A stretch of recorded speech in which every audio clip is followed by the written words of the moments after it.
This conference will now be recorded. All right, good afternoon, everyone. We'll go ahead and call the meeting to order of the MPO Policy Board for the Tippecanoe County Area Plan Commission.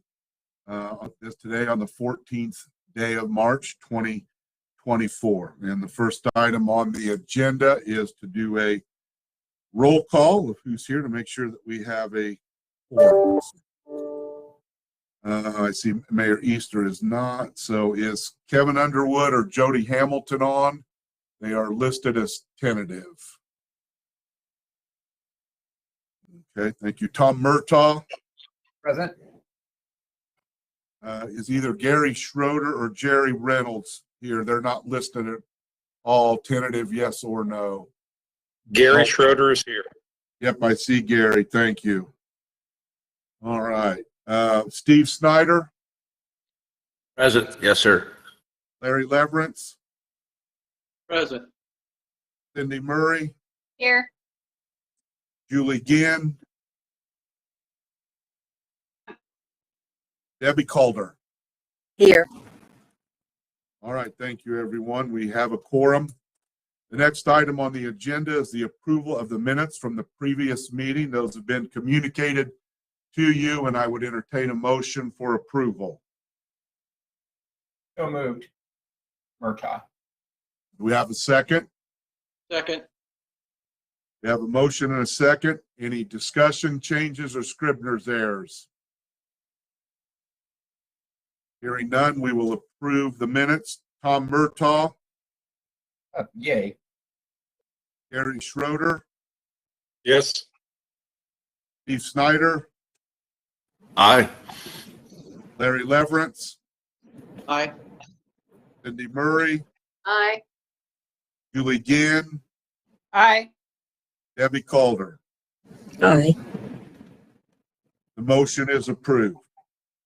The next item on the agenda is Resolution 24-03, a resolution to amend the 2024 to 2028 TIP. It's reference to the REC raise grant, and Doug will be handling that. Good afternoon, everyone, and thank you, Mayor. This is a fairly simple and straightforward TIP amendment. USDOT, but more specifically, congressional legislation requires any project that is receiving federal transportation dollars must be programmed in the Transportation Improvement Program. And of course, we all know REC did receive $25 million in a raise grant, which are federal transportation funds. So in essence, this project or this amendment is actually programming this project in the TIP. As you can see, the information shown shows the phases, preliminary engineering and construction. And again, it is for the Wabash River Greenway Phase 2 Trail Plan. The Technical Transportation Committee has reviewed this amendment request at last month's meeting and recommends approval. And APC staff is recommending approval as well through Resolution T2403. Are there any comments or questions? All right. Thank you, Doug. We appreciate that. If there are no questions, I'll go ahead and conduct a roll call vote. Tom Murtaugh. Aye. Gary Schroeder. Aye. Steve Snyder. Aye. Larry Leverance. Aye. Cindy Murray. Aye. Julie Ginn. Aye. Debbie Calder. Aye. The ayes have it. The motion is approved. The resolution is approved. Thank you, everyone. The next item on the agenda is Resolution 2404, resolution to amend the 24 to 2028 Transportation Improvement Program and allocate money to South 9th and to Soldiers Home Road. And Doug will be handling that. Hey, thank you again. Early this past January, we received some good news that we are receiving an additional $650,079 in federal transportation funds. And as you can see in the staff report, it shows the specific breakdown of those funds. And we followed basically a very shortened version of how we allocate those funds. And the Technical Transportation Committee at their last month's meeting reviewed the proposed allocation. We basically did a short call for projects, and we did receive two. We received a request for additional federal funds for the right-of-way phase for the South 9th Street project, an additional request of federal funds for the preliminary engineering phase for the Soldiers Home Road project.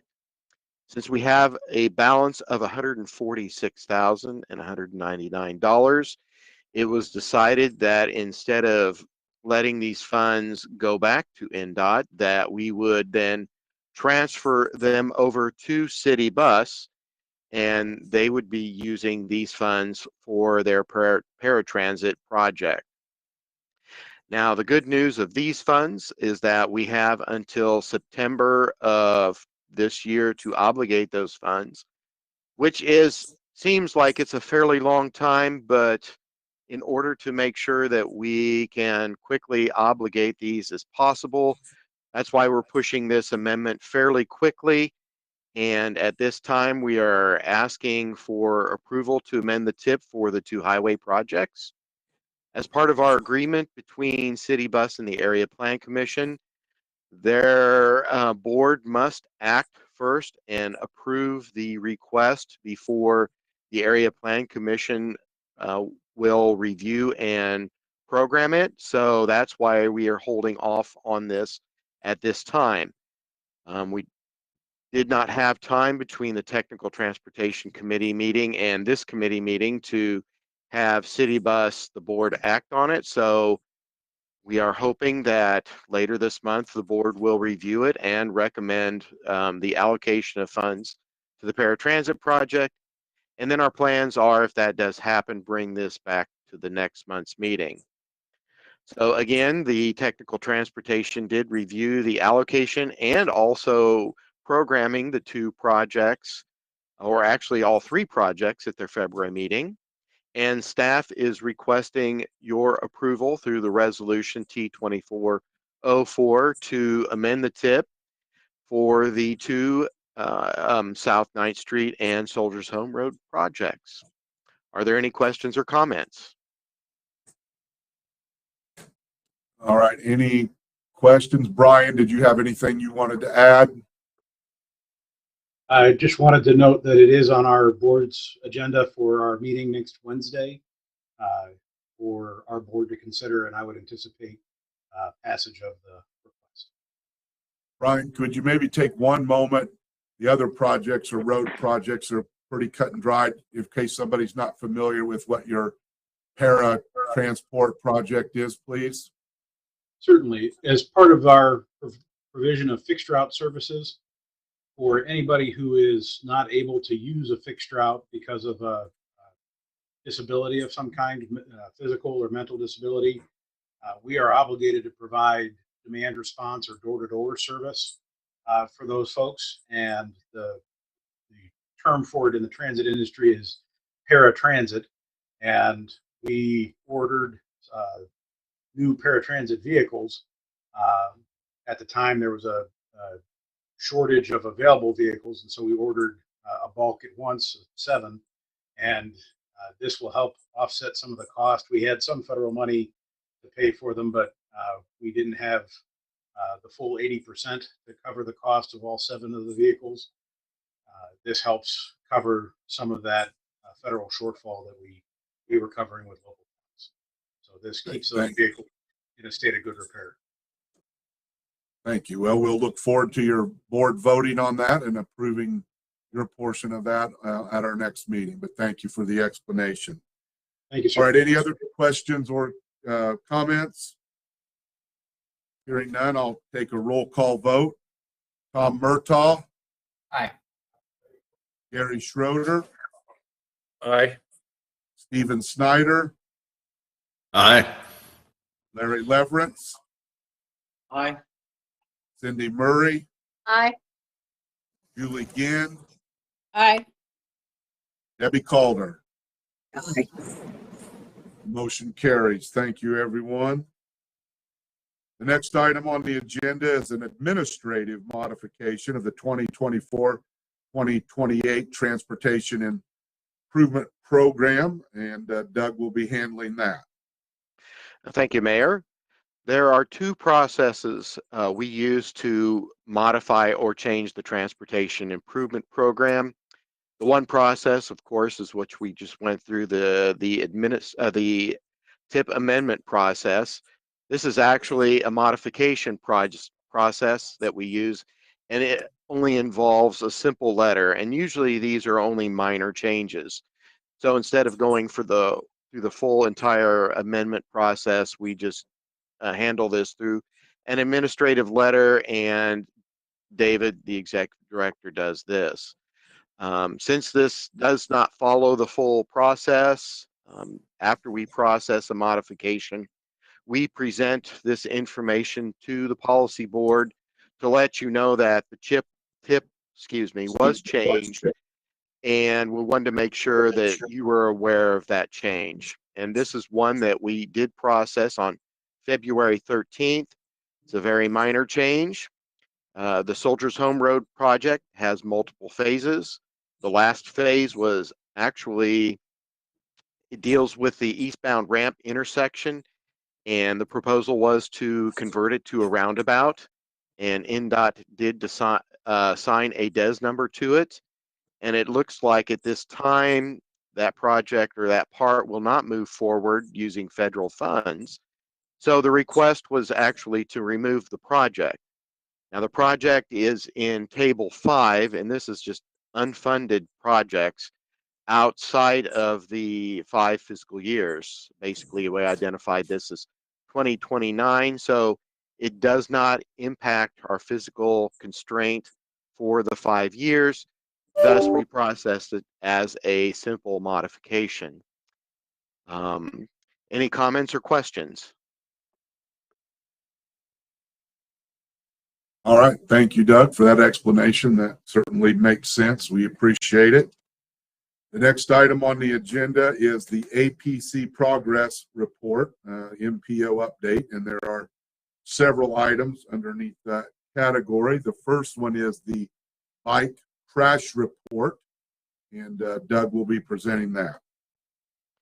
Well, this is a very exciting analysis that we just recently completed that I would like to just very briefly highlight for you. The report is actually online. Specifically, we have a link on our main web page. So if you'd like to look at this at a later time, please feel free, because this report is full of information about simply bicycle crashes. This report covers the years 2018 through 2022. And this is actually our third report. We did one from 2013 to 2017 and 2007 to 2012. So as part of our continued analysis of looking at these vulnerable road users, specifically bicyclists and then pedestrians, we wanted to share some brief information about the report. The good news is that, well, it could be good news and not, is that within these 5 years, there were only 207 crashes. In previous years, the previous report, there were 228.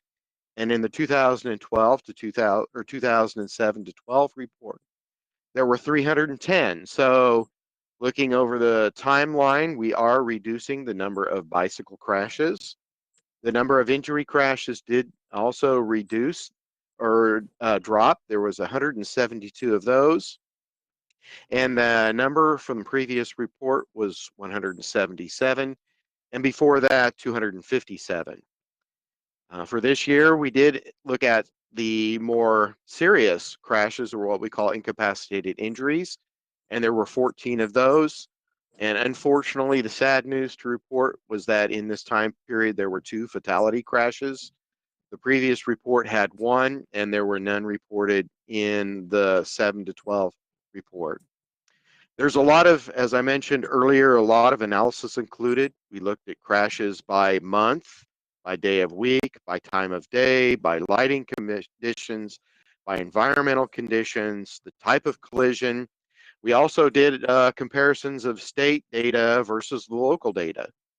We also did a digger analysis of the fatalities and injuries. And we did this, of course, looking locally, but then also looking at a comparison between NDOT, or not NDOT, but the state data versus local data. We expanded this section specifically because safety is a performance measure that we must look at, and we wanted to make sure we looked at these 2 specific crashes in depth. We also looked at age, and we looked at course of age and gender by the cyclists, and and we also by the motorists. We specifically looked at crashes for the younger cyclists, ages 22 and younger. Of course, the 19 to 22-year-olds, if you look at the map on your own time, they are more likely, they more or less occurred on the Purdue campus, no surprise.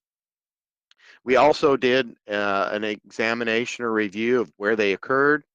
We did look at it overall, and then we looked specifically at Lafayette, at West Lafayette, the Purdue area, and then the county. And then for Lafayette, we did look at the downtown crashes versus the entire city. Some tidbit of information: the corridors that had the greatest number of crashes, State Street, Mitch Daniel Boulevard had the greatest number at 20. And I'd have to unfortunately point out that 14 of those occurred basically between Chauncey Avenue and Roebuck Drive. The 2 corridors that had just under 20, there were 15 crashes along the 18th Street corridor, and there were 14 crashes along the Teal Road corridor. Specific locations: Northwestern and the Grant Street, that intersection had 5 crashes. The Teal Road and 18th Street had 4 crashes, and the Columbia Street and 3rd Street intersection had 3. And then we also looked at crashes, of course, by where they occurred, whether they occurred in the roadway and the intersection, driveway and alley, and etc. And then for the intersection crashes, we also looked further into the data, whether they happened in the crosswalk or in the intersection. And then we looked at also with those 2 whose fault it was, whether it was the bicyclist's fault, the motorist's fault, or both.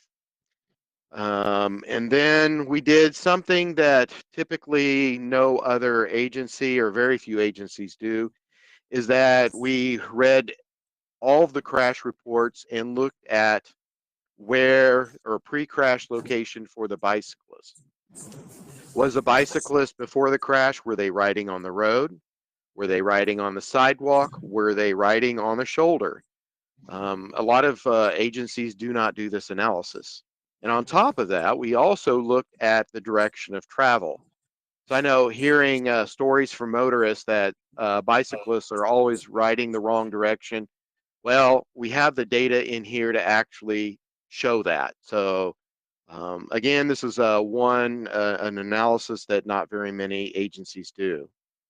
The last section we looked at was fault, more specifically the fault, whether it be the bicyclist, the motorist, or both. And then we also looked at the contributing circumstance, and then did a comparison between whose fault and what the contributing circumstance was. And generally, no surprise, the number 1 was failure to yield right of way. And then we also, of course, looked at it at both. So that, in essence, is the summary of the report. One thing that we did this year that we did not do last year, or for the last report, is that instead of this just becoming a document that sits on our desk or shelf, here in our office, we plan on at least trying to do 4 additional steps. And the first one, thank you for putting that up, Tim, is that we would like to discuss these findings with the local government engineers and local law enforcement to show what we have seen versus this crash data, and discuss and identify possible improvement projects. Of course, we would like to reach out to the Indiana Department of Transportation and do the same thing, show what data we have found, where these crashes occurred on those roads that are controlled and maintained by NDOT. We'd also like to present this data to the two cities' bicycle and pedestrian committees, one, of course, in Lafayette and West Lafayette. And then, if we have any time, what we would like to do is do a more detailed analysis of those high crash locations on State Street, 18th Street, Teal Road, and then Northwestern and Grant Street. So for us, this is what we would like to do in terms of taking this to the next step. So in a nutshell, I know I went this fairly quickly. There's a lot of data here, but I'd like to, this is an exciting report that we get to show, and we just recently completed. So we wanted to let all of you know what we have found. Any comments or questions?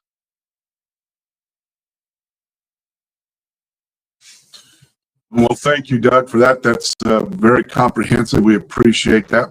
I know both cities are working on their bicycle city designation standards that we're trying to get to, and I think ours might have went up one level this year. I think somebody mentioned that to me, so it's certainly something everybody's working on. So thank you, and I'm sure it'll be an informative document. All right, next item on the agenda is new PL funding formula. And Tim, you're going to be handling that. Yes.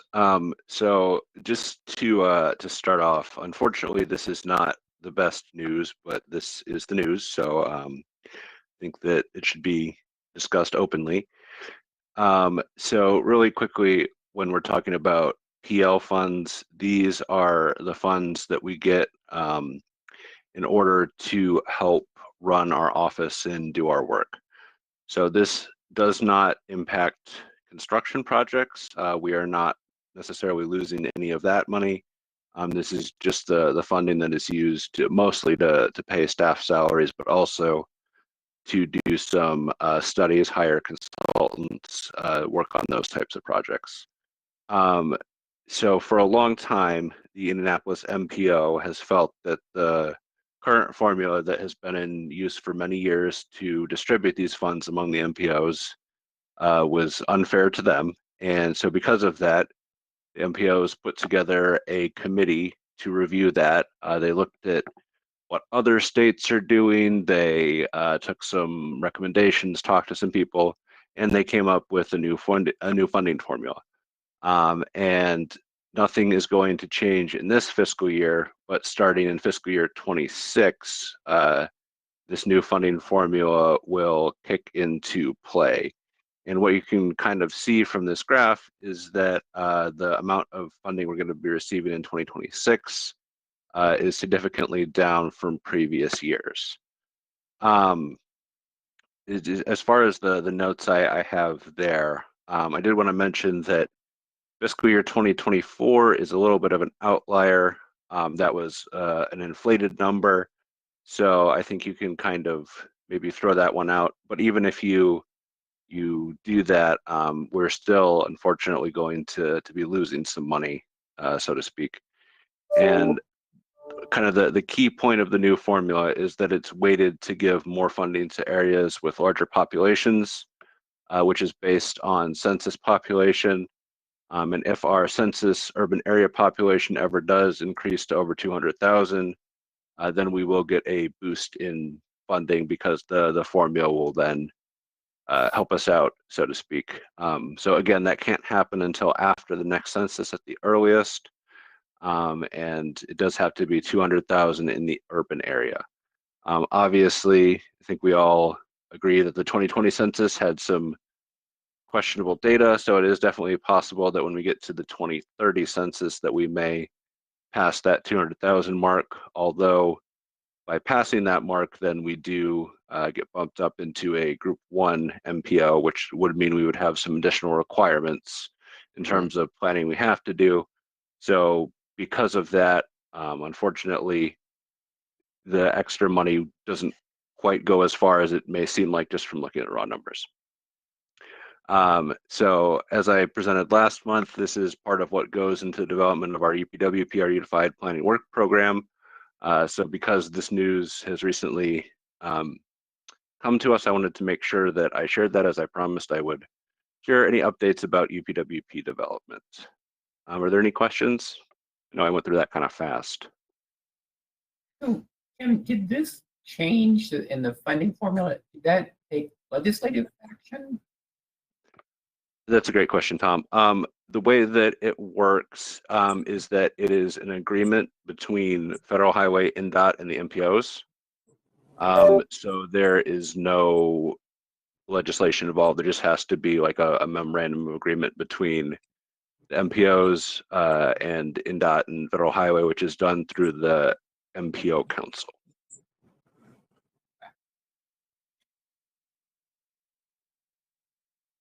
All right. So Tim, what you're saying is the representatives on that council that represent all the MPOs at least got a majority of the votes to change the formula. That's correct, yes. Well, this is not the place for it, but I'm sure the office with David and the rest of the staff is kind of looking at how what steps might need to be taken and how to overcome this financial loss in the future. Yes, and I think just candidly, what it really hurts is our ability to do special studies. So for example, right now, we have hired a consultant for the Safe Streets for All safety study, which is a federal program that we hope will give us access to some grant dollars in the future. And given future funding losses, we won't be able to do other studies like that if new opportunities become available. So that's where it really, really hurts us, is in that kind of work. Okay. All right. Well, thank you. Appreciate the, like I said, not good news, but we certainly appreciate the update and the transparency. The next item on the agenda is US Bike Route 37, and Doug will be handling that. I'd like to give a updated status report regarding the designation of this new bike route. NDOT, of course, we've been discussing this for a while now, had a number, and I should point out this is central office, had a number of items they wanted to revisit and look at. And we have done that, not only us, but with the help of Adventure Cycling. And we have overcome them. Again, thank you for the county and city of West Lafayette for signing support letters for the route changes. Now that we have completed what was told that we needed to do, NDOT did hold their public comment period, and that closed earlier this month. So the next step was then to submit an application to AASHTO, which is the governing body who approves the US bike routes. The deadline for submitting the application is actually this coming Friday. Yesterday, I did manage to speak with the NDOT bicycle and pedestrian person, and from what I gathered, the application has still not been submitted, and they are hopeful that it will be submitted by this coming Friday. And I did not get an answer whether the commissioner was going to be able or was going to actually sign the application or not. So I was hoping to get more definitive information. Especially a thumbs up that we were good to go. But unfortunately, at this time, I cannot report that. So the plan is to reach out next week to indeed find out if the application was submitted and if the commissioner did actually sign the application. And if not, I suspect we will probably send that information out and let everyone know what has happened, and then just go from there. So right now, basically, this is in NDOT's central office for them to process. So we hope that the application will be submitted by tomorrow, actually tomorrow, and that if this does happen, the meeting is for ASHTO's coming up, and then hopefully, if it is submitted, we will have some good news by the end of April. So right now, we're kind of in limbo. So I'm sorry, I wish I could report better news, but that was what was relayed to me yesterday.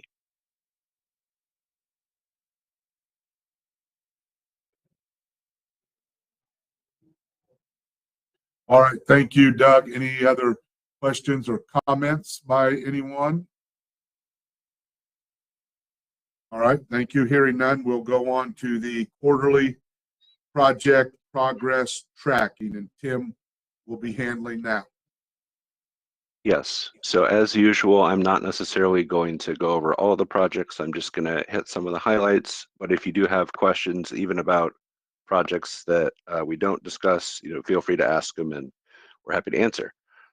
So the first thing I wanted to report on is the River Road at 500 North project. The POs are closed out for this, and the punch list is complete. So that's likely to drop off of our report list, which is a good thing. The next project would be the Morehouse Road project. Both phases of this project are on track. Construction for phase 1 is expected to begin by the end of April. So again, some pretty good news there. That's progressing. Additionally, I'd like to point out that the McCutcheon Pedestrian Safety Project is open. The Hawk signals are active. So that was a really great project that started out of a collaborative effort doing a road safety audit between our office and County Highway Department and the school. So that was really glad to hear that. There are a few things they need to wrap up before it's closed out, but it is substantially open and people can use it. So some pretty good news there. Moving on to the city of Lafayette, the cost estimate for the South 9th Street project has substantially increased from pre-COVID cost estimates. So because of that, the city wants to split the construction into phases. So that is something that they're going to be working with NDOT to sort out exactly what the DES numbers will have to be for that phasing, and kind of get just some of those technical details sorted out so that we can move forward with making sure this project has enough funding, especially federal funding, to get it going. And then for West Lafayette, the Sagamore Parkway Trail project will continue to get quarterly reports. Unfortunately, there have been some drainage and erosion issues that were discovered while that project was being constructed. So because of that, it's going to take some additional time from the initial schedule, and we'll just continue to track that as we get updates. Are there any questions about those projects or any of the projects that we didn't cover?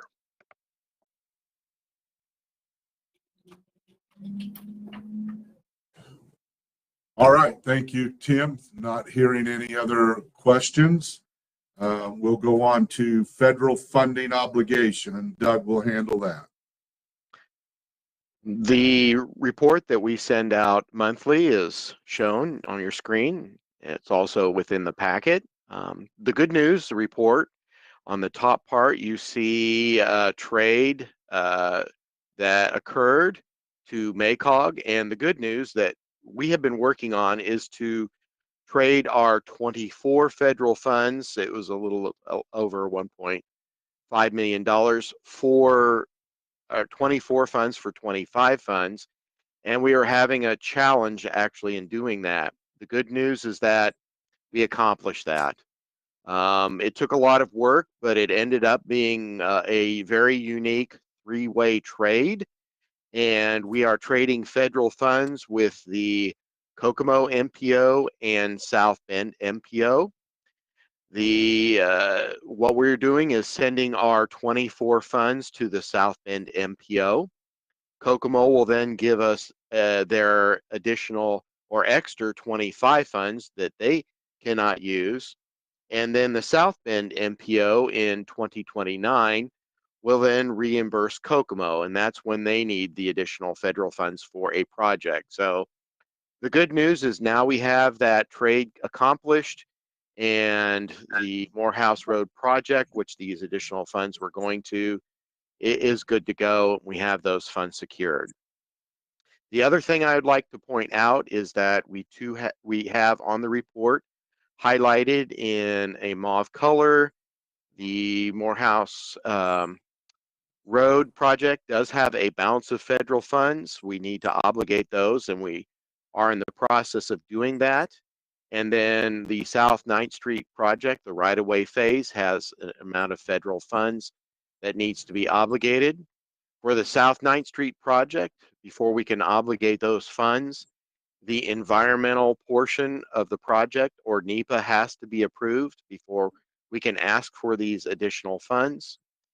And on the very bottom, highlighted there in orange, we have learned that in order to not lose these federal funds, we have to obligate them by April 22nd of this year. So we are working on getting these two funds, or the remaining balance of funds, obligated and have another successful year and not losing any of our federal funds. So we are working on that. All right. Thank you, Doug. Any questions for Doug on the funding obligations? All right. NDOT 18-month letting list. And Doug, you're going to finish up with that. I'll keep this fairly quick. The list is sent to you. Like to start off with project number 1, the noise abatement project. That project was awarded. There were 2 bids submitted, and as you can see, there we go on the bottom, that it was awarded for a little over $330,000, and the engineer's estimate was a little over $281,000. So that project will be moving forward, and the estimated completion is July 30th of this year. Project number 2 is raised pavement markings refurbishing. That was on the bid letting actually yesterday, and I did look this morning, and no bid results were posted yet, so no additional information on that. Did look, and then if you looked at projects 3 and 6, they both have changed. Project 3 was on a January bid letting and has been moved to April. And then project 5, or actually project 6, that was on a July bid letting, and it has now been moved back to October. And that is the traffic signal, the new signal at McCarty Lane in 26. One project actually did drop off of the list, and we don't have any additional news to share about that, and that was project number 4 on State Road 38. Looking further down the list, project 11 and 12, both county projects, they are still on a November bid letting. And then we have 2 new projects, project 15 and 16, one on special 52, and then the other one, project 16, looking at working on the roads at the veterans home. So in a nutshell, that is our 18-month letting list. Are there any questions or comments? All right. Thank you, Doug. I don't see any other questions or comments from anyone, so we will go to other business at this time. Is there anyone on the meeting here that has anything they'd like to bring up or say under other business?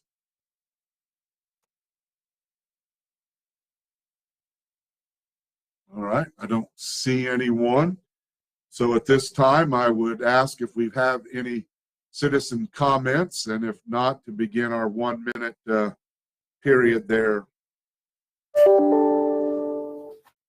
Yep, there are no citizen comments at this time on Facebook or YouTube, and I'm counting the time. Thank you.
Okay, it has been 1 minute and there are no public comments on Facebook or YouTube at this time.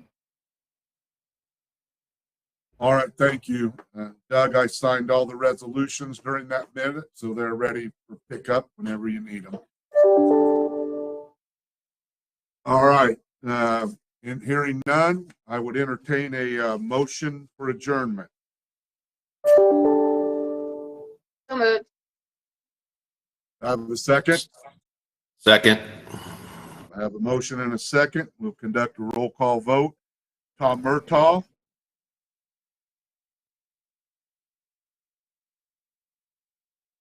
Tom? We'll move on to Gary Schroeder, Aye. Stephen Snyder, Aye. Larry Leverance, Aye. Cindy Murray, Aye. Julie Ginn, Aye. Debbie Calder. Aye. Motion is approved. We are adjourned. Thank you, everyone.